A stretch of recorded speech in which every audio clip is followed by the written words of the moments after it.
கல்யாணம் ஆன உடனே எங்க முதல்ல போய் தனி கொடுத்தணும் மேடம் அப்படி. நான் ஒரே ஒரு பையனை வச்சிருக்கிறேன். எப்படி இருக்கும் எனக்கு தெரிஞ்சு இந்த உலகத்திலே ரொம்ப சாத்வீகமான ஒரு உருவத்தோட இருக்கக்கூடியவர் யாருன்னா திருவள்ளுவர். ஆனா நீங்க படிச்சு பாருங்களேன், உள்ள அந்த ஆள் AK-47 எல்லாத்தையும் வச்சிருப்பார். அம்மா ஒரு ரசிகை. எல்லாரும் தூங்கிட்டு இருக்கும் பொழுது என்ன மட்டும் எழுப்பி எங்க அம்மா தேன் கிண்ணத்தை கேட்க வைக்கும். கேள இந்த பாட்டை மட்டும் கெட்டு தூங்கிடணும். எனக்கு ஒரு அண்ணன், ஒரு அக்கா, ஒரு தம்பி, ஒரு தங்கச்சி, 4 பேரும் எழுப்பாது, என்னதான் எழுப்பு. நீ உன்னை அறிந்தால் உலகத்தில் போராடலாம், உயர்ந்தாலும் தாழ்ந்தாலும் தலை வணங்காமல் நீ வாழலாம். இது எனக்கு கண்ணதாசன் எழுதினது இல்லைங்க, எங்க அம்மா எழுதினது. என் அம்மா எனக்கு சொல்லி கொடுத்த பாட்டு அது. மனதில் உணர்ச்சிகளை ஊட்டக்கூடிய சொற்களுக்கு உரியவர்கள் தமிழ் மரபை சார்ந்தவர்கள். நம்முடைய இலக்கியம் என்பது சங்க இலக்கியம் முதல் இப்பொழுது இருக்கக்கூடிய தற்கால இலக்கியம் வரைக்கும் நம் உணர்ச்சிகளை தட்டி தூக்கி கொண்டுதான் இருக்கின்றது. எனக்கு தெரிஞ்சு இந்த உலகத்திலே ரொம்ப சாத்வீகமான ஒரு உருவத்தோட இருக்கக்கூடியவர் யாருன்னா திருவள்ளுவர்.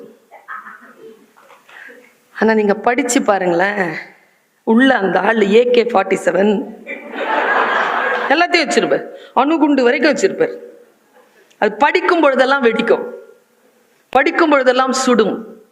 எனக்கு தெரிஞ்சு திருக்குறளை நாம் தேர்வுக்காக படிக்காமல் வாழ்க்கைக்காக படிக்க வேண்டும் என்கின்ற நிலை வருகின்ற பொழுது இன்றை விட அந்த நாள் இன்னும் அதிகப்படியான மேலதிகமான ஒரு பண்பாட்டுக்குரிய நாளாக இருக்கும் என்று நான் நம்புகிறேன். உணர்ச்சி வசப்பட வைக்கிற பல கவிதைகள் எனக்கு தெரியும். ஒரு பாட்டு சொல்றேன், உங்க மனசை நீங்க ஒரு கேமராவை ஆன் பண்ணுங்க. நிறைய நாள் அது ரெஸ்ட்ல இருக்கு, ரெஸ்ட்ல இருந்ததுனால ரெஸ்ட்ல இருக்கு. சரியா? முதல்லலாம் நம்ம புத்தகத்தை வாசிப்போம். அந்த குளத்துக்கரையில் ஒரு பெண் வெண்கல பானையோடு கால் நனைத்தாள். அவள் கால் நனைத்த பொழுது அவள் காலிலே அணிந்திருந்த கொலுசு சலசலத்தது. அப்படின்னா காட்சி வருது. இப்ப எல்லாம் பார்த்துடுறோமா? எங்க வருது காட்சி? அது ரெஸ்ட்ல இருக்கு, ரெஸ்டா இருக்கு. அதனால்தான் ஐன்ஸ்டீன் சொல்லுகிறான், imagination is more then knowledge. கற்பனை திறன் அறிவை காட்டிலும் மேலானது. எந்த ஒரு சமூகம் கற்பனை திறனில் அதிகமாக இருக்கிறதோ அந்த சமுதாயம் புத்தியில் சிறப்பாக இருக்கும். ராத்திரியில வெளிச்சம் வரணும்னு ஒருத்தன் கற்பனை செஞ்சாங்க, கண்டுபிடிச்சான்ல லைட். கற்பனை தான். வீரம்ன்றது என்னதுங்க? திட்டுறதா, அடிக்கிறதா, ரத்தம் பார்க்கிறதா? அது இல்லைங்க. எவன் ஒருவன் தன் கோபத்தை ஒரு 2 செகண்ட் அடக்கிறான், அவன் தாங்க வீரன். தாண்டி போயிட்டானா வன்முறையாளர், அடக்க முடியலன்னா அவன் வன்முறையாளர். அங்கதான் மேலாண்மை வருது, அங்கதான் இந்த நிர்வாகம் வருது. பாருங்க, ஒரு வீரனை காட்டுகிறார் வள்ளுவர். எப்படிப்பட்ட வீரர்கள் நாம் எல்லாம்? தமிழர்களுக்கு 2 கண்ணு, ஒண்ணு வீரம், ஒண்ணு காதல். 2 கண் தான். இங்க வீரம் இருக்கும், இங்க காதல் இருக்கும், அவ்வளவு. இந்த மரபு தான் நம்முடைய மரபு. இதில் பிழை வரக்கூடாது. எப்படிப்பட்டவன் அந்த வீரன் அப்படின்னு காட்டுறார். முன்னால் ஒரு யானை வருதுப்பா, பெரிய யானை, டஸ்கர், தொந்தத்தோட அப்படி முன்னால வருது. பகை யானை, கையில வேல் வச்சிருக்கான். அடிச்சிட்டான், பற்றுச்சு. யானை தள்ளாடுது, ஆனா அது விழல. கோபத்தோட இன்னும் வேகமா வருது. இன்னும் ஒரு வேல் இருந்ததுன்னா கொன்னுடலாம். வேலை தேடுறான். கையில அடிச்சான்ல, இப்படி அடிக்கும் போதே பகை மன்னன் இவன் நெஞ்சில் அடிச்சிட்டு இருக்கான், இவனுக்கு தெரியல. இப்படி ஒரு வீரனை காட்டுறாரு வள்ளுவர், திருவள்ளுவர். அவன் என்ன செஞ்சானா, அடிச்சிட்டு எழுதுறாரு பாருங்களேன். கைவேல் களிற்றோடு போக்கி வருபவன். நடந்து வராங்க, யானையை பார்த்து நடந்து வரான், யானையும் இவனை பார்த்து நடந்து வருது. கைவேல் களிற்றொடு போக்கி வருபவன் மெய்வேல். இங்க பாக்குற அட இங்க இருக்குதா இன்னொரு வேல், இங்க இருந்து பிடிச்சு சிரிச்சானா. மெய்வேல் பரியா நகும். இவன் அடிக்கிறதுக்கான வேல் தோட இங்க கிடைச்சிருச்சுடாங்க. தன் நெஞ்சு பிளந்து தான் உயிர் போகின்ற நேரத்தில் கூட பகைவனை அடிக்கக்கூடிய ஆயுதம் இதோ என்கிட்ட கிடைச்சிருச்சு என்று சிரிக்கின்ற வீரன் தமிழ் வீரன். இந்த வீரத்தை காட்டுகிறார் வள்ளுவர். சரி, இவ்வளவு வீரம் தானா? வேற இந்த ஆண் பெண் காதல், இன்னைக்கெல்லாம் அந்த மென்மை உணர்வு போயிடுச்சுன்னு நினைக்கிறேன். ஒரு ஐயா ரொம்ப வேகமா தலையாற்றார். போயிடுச்சுமா, பாதிக்கப்பட்டிருப்பார், போயிடுச்சுமா. ஒரு காதலன் காதலி உட்காந்து பேசிட்டு இருக்காங்க. எனக்கு ரொம்ப பிடிக்குங்க இந்த குரல், ரொம்ப பிடிக்கும் எனக்கு. நான் பாடத்துக்காக குரல் வகுப்பிலே நடத்தக்கூடிய பேரு பெற்றவள். குறிஞ்சி நடத்துறையா, மலையும் மலை சார்ந்த இடம், ஒழுக்கம், உரிபொருள் என்ன அது தெரிஞ்ச உன்னையும் கூப்பிடுறோம். சொல்லு, பிளேன்ல வந்தல்ல சொல்லு. கூடுதலும் கூடுதல் நிமித்தமும், புணர்தலும் புணர்தலும். இதை நான் 17 வயசு பொண்ணுக்கு எப்படி சொல்வேன் பாருங்க. டீச்சர் புத்தி. கல்யாணம் ஆகுது, முதல்ல ஃபர்ஸ்டா எங்க போவேன்? நான் கேட்டது எதுக்கு? ஹனிமூன்னு சொல்வா. ஊட்டி, கொடைக்கானல், ஏற்காடுன்னு மலைப்பகுதியை சொல்லுவா. மலைப்பகுதி என்பது ஆணும் பெண்ணும் சேர்ந்து இன்பம் தூக்கின்ற இடமாக தமிழர்கள் குறித்தாரும் சொல்லலாம் தானே சொன்னேன். அவ சொல்றா, ஹிஸ்டரி டிபார்ட்மெண்ட் சார். கல்யாணம் ஆன உடனே எங்க முதல்ல போய் தனி கொடுத்தோம் மேடம் அப்படி. நான் ஒரே ஒரு பையனை வச்சிருக்கிறேன். எப்படி இருக்கும் எனக்கு? தெளிவா இருக்கிறாளுங்க. பெண்கள் கிட்ட சில விஷயங்கள் இன்னைக்கு காணாம போயிடுச்சு. நான் சொல்றேனே, இந்த மாதிரி இடங்களுக்கு மனைவியை கூட்டிட்டு வாங்க, மகள்களை கூட்டிட்டு வாங்க, மகன்களை கூட்டிட்டு வாங்க. தமிழ் கேட்கட்டும், சும்மா கேட்கட்டும், புரியலன்னா பரவாயில்ல, கேட்கட்டும், வளர்ந்தா புரியும்.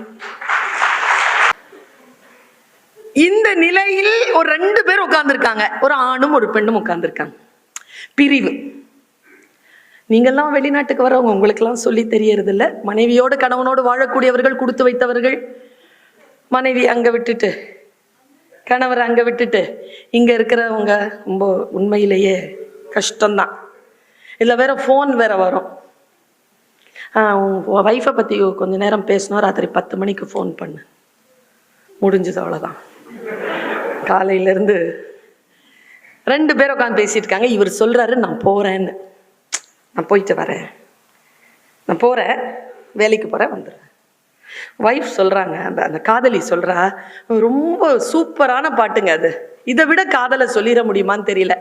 எவ்வளவோ பேர் 1000கணக்கில் எழுதி குவிச்சிட்டாங்க. என் தாத்தா வள்ளுவம் பக்கத்துல கூட போய் நிக்க முடியல இந்த உணர்வுல. அவன் சொல்றா, போலன்னா எனக்கு சொல்லு, போறாங்கிறான். போலன்னா எனக்கு சொல்லு. ஏய் வந்துருவேண்டி, நீ வருவல்லன்னு சொல்றல்ல, அத நீ வரும்போது யார் உயிரோட இருப்பாங்களோ அவங்க கிட்ட சொல்லிட்டு போ. செல்லாமை உண்டேல் எனக்கு உரை, மற்றும் நின் வல் வரவு வாழ்வார்க்குறை. அவங்க கிட்ட போய் சொல்லு. அதுவும் நல்வரவு இல்ல, வல்வரவு. ஒரு பாட்டு சொல்றீங்க, எனக்கு ரொம்ப பிடித்தமான, ஆணும் பெண்ணுமாக இணைந்து இருக்கக்கூடிய அந்த காதல் இருக்குல்ல, அது ஐ திங்க் ஏதோ ஒரு நேரத்துல வயதோடு அது போயிருதோ. போகக்கூடாதுங்க. தமிழர்களுடைய காதல் அப்படிப்பட்ட காதல் இல்லை. சொல்றானே, பாரதிதாசன் சொல்றானே, அழகி இல்லை சதிராடும் அழகி இல்லை, உதிர்ந்த புற்கட்டு போல் உடல். வயசான பாட்டி, உதிர்ந்த புற்கட்டு போல் உடல், குழி விழுந்த கண்கள், இருந்தாலும் எது எனக்கு இன்பம் நல்கும், அவள் இருக்கிறாள் என்பது ஒன்றே. இதுதானேங்க. இன்னொரு ஆண் பெண் காதல். இப்போ ஒரு காதல் சொன்னா, கல்யாணமாய் மூத்தது சொன்னா, இப்ப கல்யாணம் பண்ணி இருந்துகிட்டு இருக்காங்களே அந்த அந்த உறவை சொல். உங்களுக்கெல்லாம் தெரியாது மனைவியினுடைய அருமை.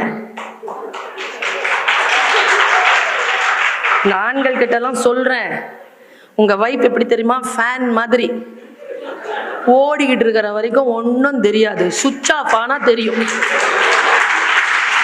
ஆமா, நான் ஊர்ல இருந்து வந்ததுனால போனுங்கிற, நீங்க உங்க தட்பவெட்ப நிலைக்கு ஏத்த மாதிரி மெஷின்ஸ பாருங்க. பரணி இலக்கியத்துல ஒரு காட்சி சொல்லிட்டு போறேன், எனக்கு ரொம்ப பிடிச்ச காட்சிங்க அது. சில ஆண்கள் இருக்காங்க தெரியுமா, ரொம்ப லவ் பண்ணுவாங்க ஒய்ஃப.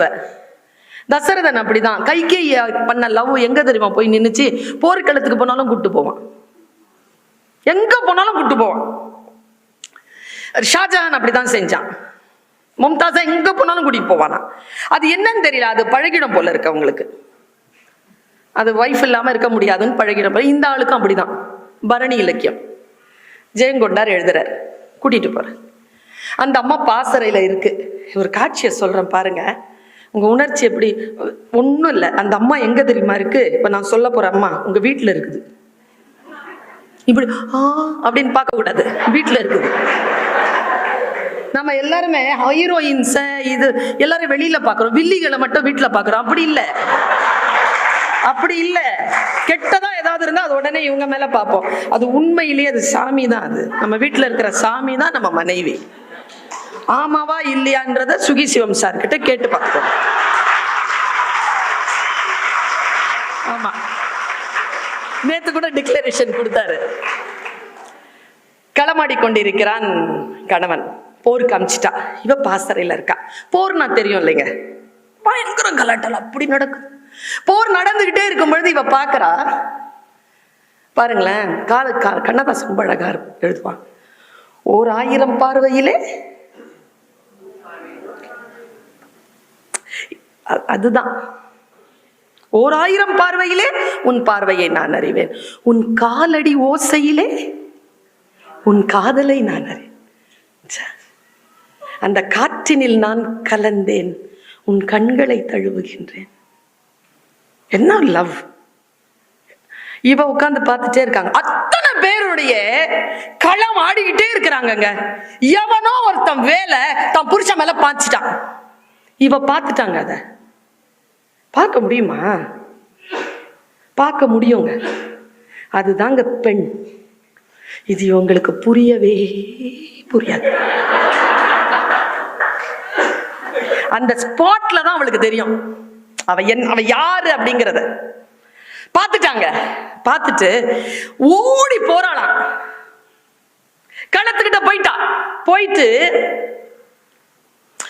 ஜெயங்கொண்டார் எழுதுவார், போயிட்டு தன் கணவன் இப்படி இப்படி சாயிறாங்க.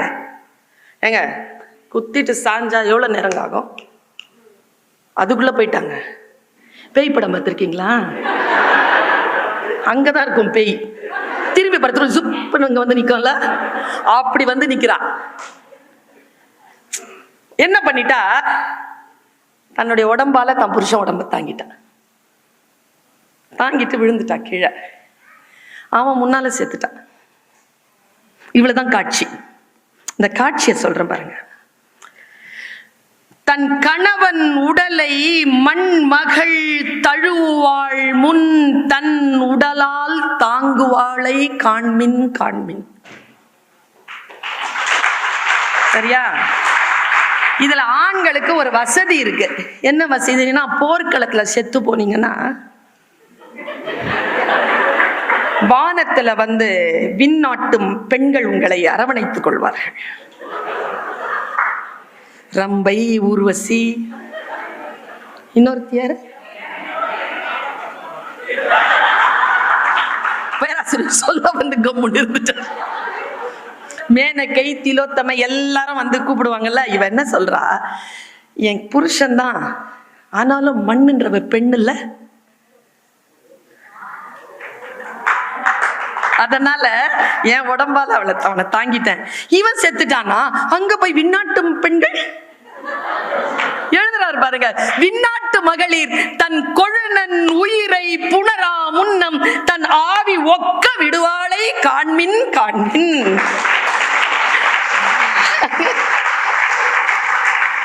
அங்க போய் எவனும் அவனை தொற்ற கூடாதுன்னு இவ செத்து அங்க போய் நின்னுட்டாளாம். வாடா.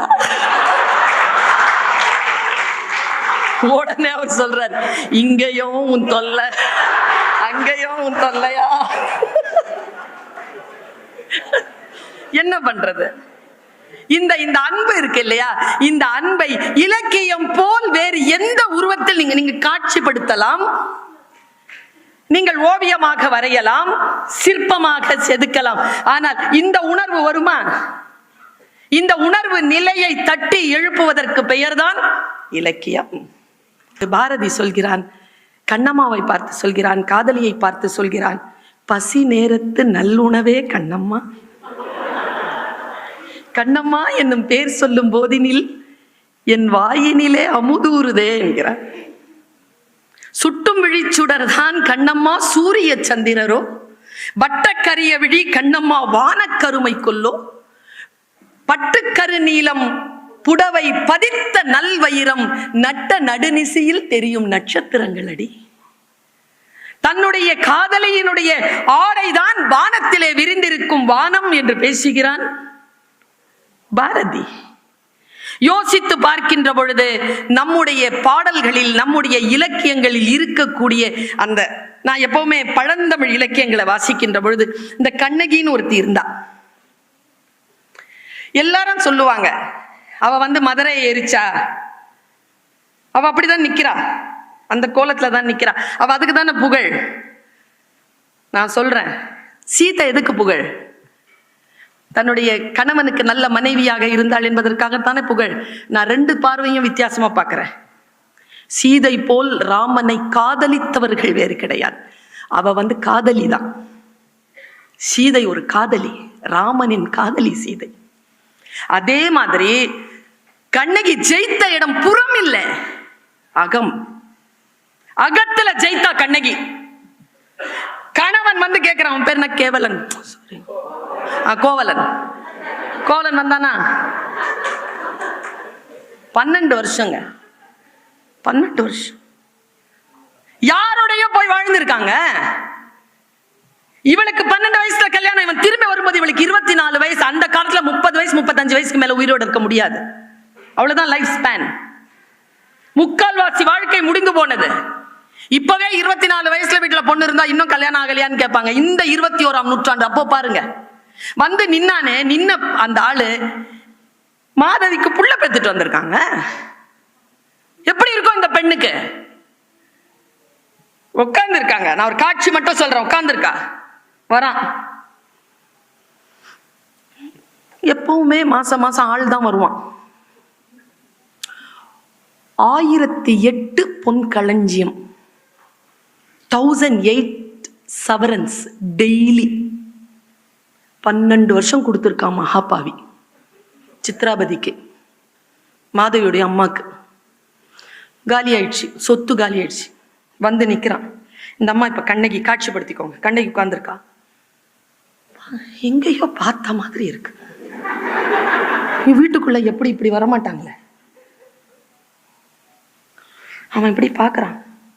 அவளுக்கு கரு வரி ஓடிய கண்கள், அழுது அழுது மை கரைஞ்சி கருப்பா ஓடிட்டு இருக்கு. மாதவிக்கு செவ்வரி ஓடிய கண்கள். அவன் உணர்ச்சி வசப்பட்டு பாட்டு பாடி டான்ஸ் ஆடி அவளுக்கு செவ்வரி, இவளுக்கு கருவரி ஓடிய கண்கள். 12 வருஷம் உட்கார்ந்துருக்கா, எங்கேயும் போல, இப்படி உட்கார்ந்துருக்கா. அவன் வரான். இதெல்லாம் சொல்லி கொடுக்க மாட்டாங்க நமக்கு. தேரா மன்னா செப்புவது உடையன், மதுரையை எரிச்சா, மதுரை எரிச்சா. ஏய், அவன் மதுரையை எரிச்சதுக்கு முன்னால ஒண்ணு செஞ்சிருக்கா, அதை சொல்லி கொடுங்க. இப்ப நான் சொல்றவங்க எல்லாருக்கும், கோவலனை கொன்றது கோவலனின் தீவினை இல்லை, கண்ணகியின் காத்திருப்பும் கண்ணகியும் நேர்மையும் தான் அவனை கொன்னது. பாருங்க, உட்கார்ந்துருக்க, அப்படி பாக்குறான். வரான். சலம் புனர் கொள்கை சலதியோடு ஆடி, குலம் நெறி வான் பொருள் குன்றம் துளைத்த இளம் பாடி எனக்கு நாணத்தகும். என்ன அர்த்தம் தெரியுமாங்க? சலம் புனர் கொள்கை, பொய்யும் புரட்டும் அழுக்கும் சாக்கடையுமாக இருந்த ஒரு பெண்ணோடு வாழ்ந்து 12 வருஷம் வாழ்ந்த பெண்ணை சொல்றாங்க. சலம் புனர் கொள்கை சல்கு சலுதியோட ஆடி குலம் நெறி வான் பொருள் குன்றம் தொலைத்த இளம்பாடி எனக்கு நாணத்தரும். வெக்கமா இருக்கு கண்ணகி முன்னால நிக்கிறதுக்கு. வார்த்தை நல்லா தெரிஞ்சுக்கோங்க. இந்த மாதிரி தப்பு பண்ணிட்டு புருஷன் வந்து நின்று நம்ம முன்னால பேசும்போது உணர்ச்சி வசப்படப்படாது. அவன் என்ன டயலாக் சொல்றானோ அந்த டயலாக கூர்ந்து கவனிக்கணும். அவன் என்ன தெரியுமா பண்ணா? என்ன சொன்ன நீ? ஒரு சலதியோட ஆடி காசு இல்லையா? குலம் நெறி வான் பொருள் குன்றம் தொலைத்த. என் வாழ்க்கையை தொலைச்சேன்னு வரல நீ. உன்னை கல்யாணம் பண்ணி உன்னை ஏமாத்திட்டேனே அதுக்கு வரல. அவளோடையோ டான்ஸ் ஆடி காசு தொலைச்சிட்டு வந்திருக்க. மறுபடியும் போய் ஆடு. ஒன்னும் பேசுறீங்க அந்த அம்மா. இதுதான் உணர்ச்சி நிலை. காலில் குனிஞ்சா அவன் பார்த்தா வீட்டுக்குள்ள செருப்பு போட மாட்டாங்களே. காலில் இருந்து சிலம்பு கழட்டி கொடுத்து, சிலம்பு இருக்கியா எடுத்துட்டு போ. காசு இல்லை நான் பார்க்கறேன், சிலம்பு இருக்க போயிட்டு வா. அவன் உடனே இல்லை கண்ணகி உன்னோட வாழ வந்தேன். இந்த வார்த்தை கேட்ட உடனே எந்திரிச்சாங்க எங்க அம்மா. வாழ வந்தியா? தான் 4-5 துணி எடுத்து போட்டு கட்டி பிடிச்சு போலாங்க. எங்க போலாம், எது போலாம்? 12 வருஷம் ஏமாத்தனானே. இங்க செத்தாங்க அவன் யோசிக்கிறான். நல்லா தெரிஞ்சுக்கோங்க, ஆண்களுக்கு இது சொல்லி கொடுக்க கூடாது. நானு பெண்கள் முன்னால் தவறு செய்து வந்த ஆண்கள் எதை எதிர்பார்ப்பார்கள் தெரியுமா? அவ கத்தி கலாட்டா பண்ணணும், ஆனா மூஞ்சில அடிச்சுட்டு அழுவணும். இந்த 2 தான் எதிர்பார்ப்பாங்க. ஒண்ணு சத்தம் போட்டு சட்டை கிழிக்கணும், இல்லைன்னா தான் அடிச்சுக்கிட்டு அழுவணும். 2மே செய்யல அவன். அங்கேயே அவன் பாதி உயிர் போயிடுச்சு. அப்படி பார்க்கறான், கூடவே நடந்து வரான், சைலண்டா நடந்து வரான். கவுந்தி வராங்க, அப்படி போறாங்க, மாதரி வீட்டுக்கு போறான். எல்லாம் அந்த காட்சி எல்லாம் போய் கடைசியா அந்த அம்மா கையை சோறு சமைச்சு சாப்பாடு போடுறா. சாப்பிட்டு தாம்பூலம் கொடுக்குறீங்க. நீங்க இந்த பூம்புகார் படத்தெல்லாம் பார்த்துட்டு சிலப்பதிகாரம் படிச்சதா நினைக்காதீங்க, படிக்கணும். இந்த கோனாறு நாடாறு செட்டியாரெல்லாம் டைரக்டா படிக்கணும், அப்பதான் புரியும். ஒரு வாட்டி படிச்சா புரியாது, 2வது படிச்சா புரியும். ஏன்னா யாருடைய புரிதல்லையும் நாம படிக்கூடாதுல்ல. இப்ப பலாப்பழம் எப்படி இருந்தது? ருசியாக இருந்தது. அப்படி என்றால் இனிப்பாக, அப்படின்னா சக்கரை மாதிரியா? தேன். பலாப்பழத்தை சாப்பிட்டா தானே தெரியும். கவிதையை அனுபவிக்கணும். அந்த அனுபவித்து விட்டா நான் சொல்றேன் இந்த விஷயத்த. சமைச்சிட்டு சாப்பாடு போட்டு தாம்பூலம் கொடுத்து அந்த சிலம்போடு அப்படி போகும்போது தாங்க முடியாம கேட்டாங்க கோவலன், எழு என்றதும் எழுந்தனை கண்ணகி என் செய்தனை. பாப்பா போலான்னோட அப்படியே வந்துட்டியே, எப்படிமா முடிஞ்சது உன்னால? பதில பாருங்க. போற்றா ஒழுக்கம் புரிந்தீர். திட்டதும் போறேன், எப்படி திட்டா? போற்றா ஒழுக்கம் புரிந்தீர், யாவதும் மாற்றம் ஏதும் நிகழ்த்த முடியா வாழ்க்கையினன் ஆதலின் எழு என்றதும் எழுந்தனன். என்னால மாத்திக்க முடியல ஐயா என் வாழ்க்கைய, அதனாலதான் என் வந்தேன். அங்க செத்தவன் அங்க போய் விழுந்தது சவம்தான். வாழ்க்கை நமக்கு பல்வேறு விதமான விஷயங்களை கொடுக்கிறது. சீத்தை கேட்கிறாள், நானும் வரேன்யா உன்னோட. ராமன் சொன்னானே, ஐயோ காடு சுடும். கேட்டாளே எங்க அம்மா, அழகா எழுதுவார் கம்பர், நின் பிரிவினும் சுடுமோ பெருங்காடு. அதான்யா சூடு, உன் பிரிவு தான்யா சூடு. அதை விடவா சுட்டுட போகுது? வாழ்க்கையில் உணர்ச்சி நிலையை சரியாக வைக்கின்ற பொழுது ஒரு பெண் ஒரு ஆண் தவறிழைக்கவே மாட்டார்கள். அந்த உணர்ச்சிகளோடு தன்னுடைய வாழ்க்கை அடுத்த கட்டத்திற்கு எடுத்து செல்வார்கள் என்கின்ற நெகிழ்ச்சியை ஏற்படுத்துகின்ற தருணம் இந்த வாசிப்புக்கான தருணம். இப்ப பிள்ளைகள் நல்லா எழுதுறாங்க. பழந்தமிழ் இலக்கியங்கள் மட்டும்தான் என்று இல்லை. சில பேர் இருப்பாங்க, in 1942 in 2023 சூப்பர் சூப்பரா எழுதுறாங்க. உங்க மலேசியால இருந்து ஒருத்தருக்கு ஒரு புது ஒரு பிரைஸ் கிடைச்சது, 1,00,000 ரூபாய். 2 வரி. 8000 பேர் கவிதை அனுப்புனாங்க, 350 தேர்ந்தெடுத்தாங்க, 50 செலக்ட் பண்ணாங்க, ஃபர்ஸ்ட் 3க்கு பிரைஸ் கொடுத்தாங்க. First prize. கவிஞர்கள் எல்லாம் இருக்கிறீர்கள், இவர்கள் எல்லாம் கொண்டாடப்பட வேண்டியவர். சாதாரண வருமா? ஃபார்வர்ட் மெசேஜ் தான், சொந்தமா எழுத கூட தெரியாது. சொந்தமா எழுதி கூட டைப் பண்ணி அனுப்ப மாட்டாங்களே, ஃபார்வர்ட் மெசேஜ். உட்கார்ந்து எழுதுறாங்களே, எழுதுகின்றவர்களை கொண்டாட வேண்டுமா இல்லையா? எழுத்துக்கள் தானே பதிவுகள், எழுத்து தானே வரலாறு. எங்களை சொல்றாங்க நீங்க எழுதலாம் இல்லையா? ஐயா எழுதுறார்,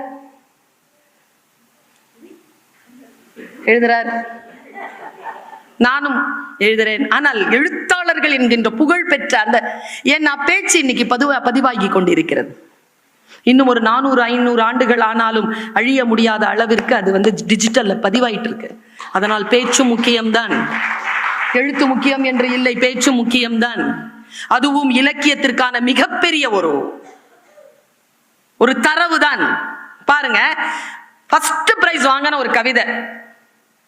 நான் எப்பவுமே இது மேடைகள்ல சொல்லும் போது அவை அலர்ட்டா இருந்தா 10 செகண்ட்குள்ள கைத்தட்டல் வரும். ஏன்னா அப்பதானே கவிதை புரிஞ்சாதானே கைத்தட்டல் முடியும். ஜோக்கும் கவிதையும் புரியணுங்க, தெரியணும் உங்களுக்கு. அந்த ஜோக்கு, சிங்கம் கரடியை தண்டிக்கணும்னு முடிவு பண்ணிட்டு கூட்டிட்டு வந்து ஜோக் சொல்லுச்சு. கரடி நின்னுச்சு, அது ஆமையை கொண்டாந்து உட்காரச்சு, இது சிரிக்கணும், இது சிரிக்கல உனக்கு அடி. ஃபர்ஸ்ட் ஜோக் சொல்லிச்சு, ஆமா கம்முன்னு இருந்துச்சு, ஒரே அடி. 2வது ஜோக் சொல்லிச்சு, 3வது ஜோக் அடியில மயங்கி விழுந்துருச்சு கரடி. இப்போ சிரிக்குது ஆமா, ஏன்னா அதுக்கு ஃபர்ஸ்ட் ஜோக்கே இப்பதான் புரிஞ்சிருக்கு. ஜோக்கு புரியலன்னா சிரிக்க முடியாதுங்க. நான் ஒரு கவிதை சொல்றேன், புரிஞ்சிருச்சுன்னா கைத்தட்டல் வந்துடும். வாடியது கொக்கு, ஓடியதெல்லாம் ஜோடி மீன்கள்.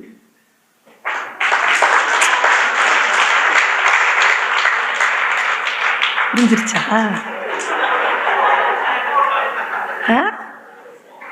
புரியல? சூப்பர். கேட்கவே இல்லையா? அவர் உங்க பின்னால ஒருத்தர் சொல்றாரு, பரவாயில்ல பேசுன்னு. வாடியது கொக்கு, ஓடியதெல்லாம் ஜோடி மீன்கள். தனித்தனியா போயிருந்தா கொத்தி சாப்பிட்டுருப்பேன், இப்படி ஜோடி ஜோடியா வந்திருக்கிறீங்களே, எப்படி சாப்பிட்றதுன்னு சாப்பிடல. அதுக்கு ஃபர்ஸ்ட் பிரைஸ். இன்னொரு இப்போதைக்கு இந்த வருஷத்துக்கு செகண்ட் பிரைஸ் கொடுத்துருக்காங்க. ரொம்ப பிடிச்சமான ஒரு கவிதை. மாட்டை தொலைத்தவன் தேடுகின்ற திசையெல்லாம் மணியின் ஓசை. ஒரு மாதிரி ஆயிடுச்சு எனக்கு. இன்னொரு கவிதை, அந்த ஆட்டு மந்தையில் பிரிந்து போன ஒற்றை ஆட்டின் பாதை சரியாக கூட இருக்கலாம். Third prize. சுள்ளி பொறுக்கிய சிறுமிக்கு இறகை உதிர்த்து விட்டு போனது மயில். என்னை போலவே நடித்து காட்டுகிறது என் நிழல். உடைந்த பானையின் சில்லுகளில் மிச்சம் இருக்கிறது கொஞ்சம் நீர். அந்த இடுகாட்டிற்கு உயிர் தந்தது ஒரு பிணம். ஊதுகுழல் இசைக்கிறாள் அம்மா, நடனம் ஆடுகிறது நெருப்பு. பசித்த மீன்களுக்கு இரையாக போவதில்லை குளத்தில் மிதக்கும் நிலவு. நான் இது ஒரு பாட்டு சொல்றேன், புரிஞ்சிட்டீங்கன்னா இன்னைக்கு நைட்டு தூங்க மாட்டீங்க. சில கவிதைகள் என்ன தூங்க விடாது. பாருங்க, பனி படர்ந்த கண்ணாடி, கண் வரைந்தேன், வடிந்தது கண்ணீர்.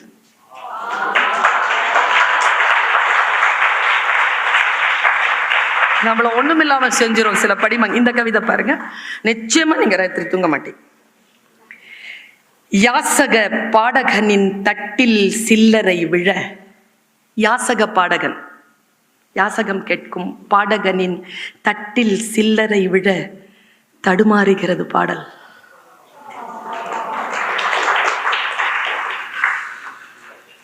தூக்கத்தில் புன்னகைக்கும் குழந்தையின் முகம் கடவுளின் முகம். நேற்றைய சண்டையை மறந்து புன்னகைக்கிறது எதிர் வீட்டு குழந்தை. தண்டவாளங்கள் சந்தித்துக் கொண்டன பழைய இரும்பு கடையில். புத்தலோடு தான் நெய்வார்களோ அப்பனின் பனியன்களை.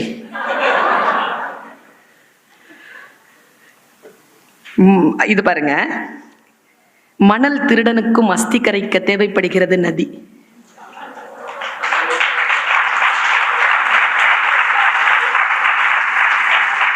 கடைசி மூச்சில் என்னையே பார்த்த ஆடு என்ன கேட்டு இருக்கும்? இங்க பாருங்க, மழைக்கு பின், மழையின் பின்னிரவில் மழைக்கு பின் கம்பியில் சிறிது ஓடி ஒத்திகை பார்க்கிறது துளி நதி.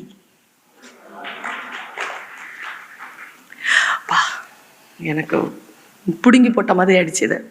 தண்ணீர் இல்லா குளத்தில் நீந்துகிறது பறவையின் நிழல். நூலருந்த பட்டம் பதற்றத்துடன் கை நீட்டுகிறது மரம். அடுத்து யாருக்கு பிறந்த நாள்? ஏக்கத்தோடு எதிர்பார்க்கும் காப்பக குழந்தைகள்.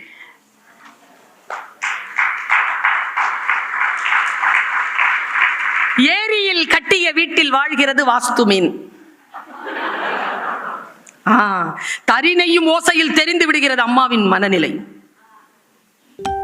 அறுவடை முடிந்த வயல் எதுவும் இல்லை என கைவிரித்து நிற்கும் பொம்மை.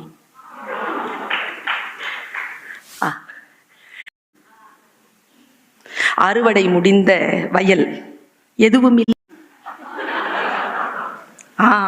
தரிணையும் ஓசையில் தெரிந்து விடுகிறது அம்மாவின் மனநிலை. அறுவடை முடிந்த வயல் எதுவும் இல்லை என கைவிரித்து நிற்கும் பொம்மை. நிரம்பிய குளம் சற்றே ஓய்வெடுக்கும் கோபுர நிழல். நின்றுகிட்டே இருக்குல்ல, அது எவ்வளவு காலமா நிக்குது. நான் இப்படி சொல்றேங்க, இந்த பிரபஞ்சம் நம்மை கவனித்துக் கொண்டிருக்கிறது. இந்த பிரபஞ்ச சக்தியின் மீது நம்பிக்கை கொண்டவர்கள் தான் நாம் எல்லோரும். இறை பக்தி இருக்கலாம், இல்லாமல் போகலாம். ஆனால் பிரபஞ்ச சக்தியின் மீது, அது சொல்லுவாங்க இல்லையா, law of attraction. Law of attraction ஒண்ணு இருக்குங்க. அதன் பக்கத்திற்கு நம்மை கொண்டு செலுத்துவதுதான் கவிதைகள். நம்மை நம் நிலையில் நிறுத்தி வைக்கக்கூடிய ஆற்றல் இலக்கியங்களுக்கு உண்டு. நீங்கள் கம்பராமாயணத்தை படியுங்கள், நீங்கள் தேவார திருவாசகங்களை படித்துக் கொள்ளுங்கள், அல்லது தன்னுணர்ச்சி பாடல்களை படித்துக் கொள்ளுங்கள், வள்ளலாரை வாசித்துக் கொள்ளுங்கள், அல்லது ஏதேனும் இப்போ இவர் வாசிச்சார் இல்லையா ஒரு கவிதை, அதை வாங்கி கொண்டு போய் அவர் குரல்ல கேட்டா வேற மாதிரி இருக்கும். நீங்க உங்க குரல்ல படிச்சு பாருங்க, சும்மா வாசிச்சு பாருங்க. அது வாசிக்கின்ற பொழுது நாம் இன்னொரு ஒரு உடலுக்குள் நுழைந்து வாழக்கூடிய ஒரு வாழ்க்கையை பெறுகிறோம். புத்தக வாசிப்பு அதை செய்யும். ஒன்னும் இல்ல, ஐயா பேசுற பேச்சை கேட்ட ஒருத்தருக்கு மகாபாரதம்னா என்னன்னு தெரிஞ்சு போச்சு, ராமாயணம் என்னன்னு தெரிஞ்சு போச்சு. ஏன்னா படித்தவர் பேசி நம்மிடத்தில் பேசுகிறார். கேட்பதும் வாசிப்பதும் பைபிள் சொல்லுகிறது, காது இருக்கின்றவர்கள் கேட்க கடவீர்கள். மிகப்பெரிய வார்த்தை அது. விதைக்க தெரிந்த ஒருவன். நான் பைபிளை நான் வாசிப்பேன், ஐயாவுக்கு தெரியும். நான் மதத்துக்காக அதை வாசிக்கிறது இல்லையா. ஆறுமுக நாவலர்னு ஒரு ஆளு அதை தோஞ்சி தோஞ்சி தோஞ்சி எழுதியிருக்காருங்க. இப்ப அதில் முரண் கருத்துக்கள் வந்திருக்கின்றன, வேறு மொழிபெயர்ப்புகள் இப்பொழுது வந்து கொண்டிருக்கின்றன என்பது வேறு. அந்த புத்தகத்தை எடுக்கிறேன், மார்க் பகுதியில ஒரு பேசேஜ் இருக்கு. என்ன எழுத்து, நானே வார்த்தையை சொல்றேன் பாருங்க. இதற்கான அந்த இலக்கியத்துல உங்க உணர்ச்சி நிலை எப்படி வருதுன்னு பாருங்க. விதைக்க தெரிந்த ஒருவன் விதைப்பதற்கு புறப்பட்டான். ஃபர்ஸ்ட் வேர்டு என்ன? காதிருக்கின்றவர்கள் கேட்டுக்கொள்ளுங்கள். இது கேட்டுக்கொள்ளுங்கள். மூணாவது வரி, மூணாவது வர்ஸ் கேட்டுக்கொள்ளுங்கள். நாலாவது வரி, விதைக்க தெரிந்தவன் விதைக்க புறப்பட்டான். சில விதைகள் வழியில் விழுந்தன, பறவைகள் பட்சித்து போட்டன. சில விதைகள் பாறைகளில் விழுந்தன, மண் ஆழம் இல்லாத காரணத்தினால் முளைத்தன, வெயில் பட்டு கருகின.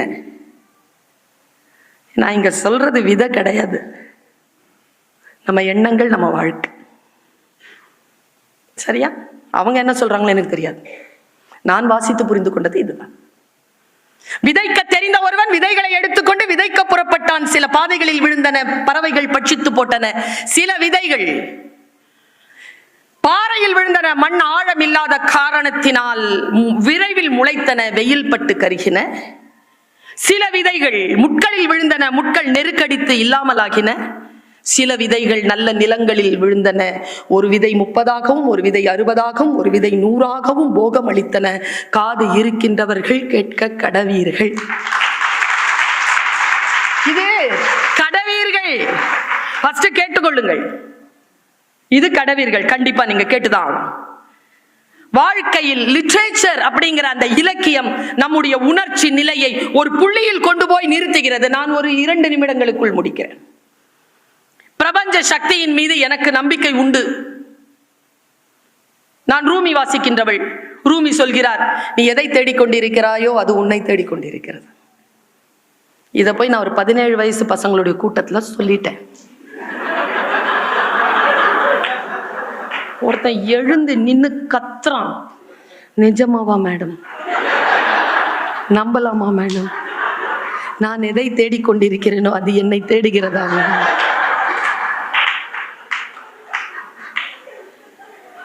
நான் சொன்ன, உன் வயசுக்கு நீ அதை அப்படி புரிஞ்சுக்கிட்டப்பா. ஒன்றும் இல்லைங்க, படிக்கட்டு இறங்கும்போது பல பேருக்கு விழுந்துருவோமோன்னு பயம் இருந்துச்சுன்னு வச்சுக்க, சத்தியமா ஒரு நாள் விழுவீங்க. நீ எதை தேடுகிறாயோ அது உன்னை தேடுகிறது, எதுவாக இருந்தாலும். அதனால்தான் எண்ணங்களின் பலத்தை மிக நிதானித்துக் கொள்ள வேண்டும். அந்த நிலையை நிதானிக்க செய்வதற்கான ஒரு அற்புதமான கருவிதான் லிட்ரேச்சர். அது நம்மை ஒருநிலைப்படுத்துகிறது, இங்கேயோ அங்கேயோ போக விடாமல் சமநிலைப்படுத்துகிறது. நான் ஒரு நடந்த ஒரு செய்தியோடு நிறைவு செய்யறேன். சமீபத்தில் ஒரு Facebookல ஏதோ ஒரு ரேண்டமா படிச்சிட்டு இருந்தேன். என் வாழ்க்கை மாற்றி போட்ட ஒரு செய்தி. அது யாருடைய வாழ்க்கையில் நடந்ததுதான். அதை ஏன் நான் ஒரு பேச்சாளராக நின்று உலகமெல்லாம் பரப்பும்படியாக சொல்லிக் கொண்டிருக்கிறேன்? அது அவர்கள் வாழ்க்கையில் நிகழ்ந்திருந்தாலும் நம் வாழ்க்கையில் ஏதேனும் மாற்றத்தை நிகழ்த்தும் என்பதற்காகத்தான். உங்களுக்கு அகத்தியன் சொல்லிட்டு ஒரு இயக்குனரை தெரியுமா?